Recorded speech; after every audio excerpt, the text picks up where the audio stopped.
Hello बच्चों, let's read the question and the question says the type of epithelium seen in the walls of blood vessel.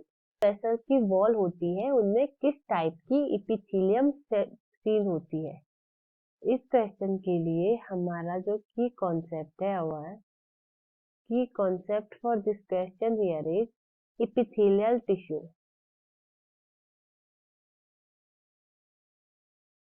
Epithelial tissue. तो epithelial tissue क्या होते हैं? Epithelial tissue animal tissues होते हैं जो animals की body पे पाए जाते हैं उनके ऑर्गन्स की कवरिंग के लिए दे आर। और ये कवरिंग इंटरनल और एक्सटर्नल दोनों टाइप के ऑर्गन्स की होती है। This is a animal tissue. इनके शेप के बेसिस पर इन्हें कई टाइप्स में डिवाइड किया गया है। So the first type is simple squamous epithelium. First one is simple squamous epithelium. तो जो ये इपिथेलियम होती है इसके जो सेल होते हैं वो थिन और फ्लैट होते हैं। They have thin and flat cell. जो सेकंड टाइप होती है, सेकंड टाइप के इपिथेलियम होते हैं उसे कहा जाता है columnar epithelium. Columnar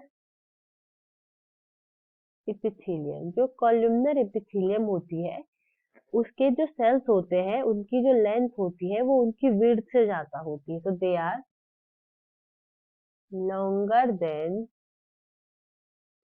wider.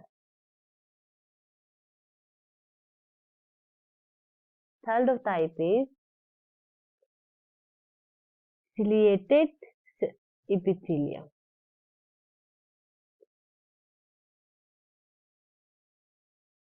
Ciliated epithelium। तो जो ciliated epithelium होती है इनमें सीलियास प्रेजेंट होते हैं और ये भी कॉलमनर एपिथेलियम की तरह इनके जो सेल होते हैं वो लॉन्गर देन वाइडर होते हैं। The fourth type is known as cuboidal. Cuboidal epithelium. तो जो क्यूबॉइडल इपिथेलियम होती है उसके जो सेल्स होते हैं वो क्यूब लाइक स्ट्रक्चर के होते हैं। वो उनकी लेंथ और विड्थ सेम होती है। They are cube like. अब हमें जो ब्लड वेसल है उसके वॉल में कौन से टाइप के इपिथेलियम पाई जाती है ये पूछा गया है। फर्स्ट वी शुड नो कि ब्लड वेसल क्या होता है। What is blood vessel? तो ब्लड वेसल जो होते हैं इनमें ब्लड सेल पाए जाते हैं। They carry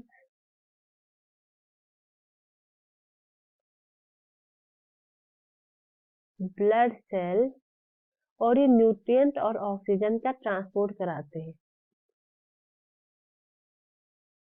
nutrient and O2 transport जो एनिमल होता है उसके बॉडी के डिफरेंट पार्ट पर।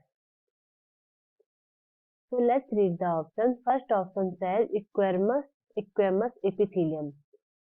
जो ये इक्वेमस एपिथेलियम होती है ये पाई जाती है ब्लड वेसल की जो इपिथेलियम होती है वो सिंपल इक्वेमस एपिथेलियम होती है। So the first one is right answer. Second one is columnar epithelium. जो कॉलमनर एपिथेलियम होती है वो पाई जाती है इंटेस्टाइनल डक्ट में। फाउंड इन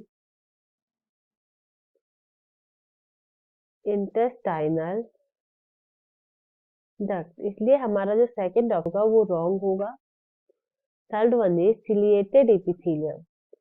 जो सिलिएटेड एपिथेलियम होती है वो पाई जाती है। Ciliated epithelium is found in respiratory tract.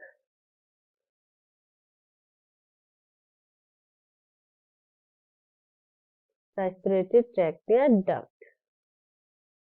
Last one is cuboidal epithelium. जो ये क्यूबोइडल एपिथेलियम होती है ये पाई जाती है एक्सक्रीटरी डक्ट में। Excretory duct. तो इस क्वेश्चन के लिए हमारा जो राइट आंसर है वो है ऑप्शन ए।